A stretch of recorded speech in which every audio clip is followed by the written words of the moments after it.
پاکستان سمیت دنیا بھر میں ملیریا سے بچاؤ کا عالمی دن منایا جا رہا ہے۔ اس دن کا مقصد عوام میں ملیریا سے بچاؤ اور اس کے متعلق پیدا شدہ خدشات اور غلط فہمیوں کے متعلق آگاہی فراہم کرنا ہے۔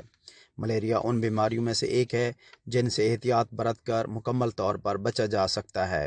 ملیریا کی بیماری ایک خاص قسم کے مادہ مچھر کے کاٹنے سے ہوتی ہے، لیکن اگر یہ بیماری کسی کو ہو جائے تو بہترین علاج موجود ہونے کے باوجود مریض نہ صرف انتہائی خطرناک پیچیدگیوں کا شکار ہو سکتا ہے بلکہ مریض کی موت بھی واقع ہو سکتی ہے۔ ماہرین کا کہنا ہے کہ صحت عامہ سے متعلق حکومتی اداروں اور نجی شعبے کو اس بیماری سے آگاہی پر مزید کام کرنے کی ضرورت ہے۔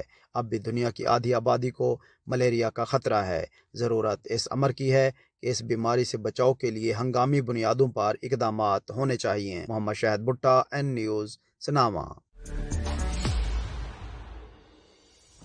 جی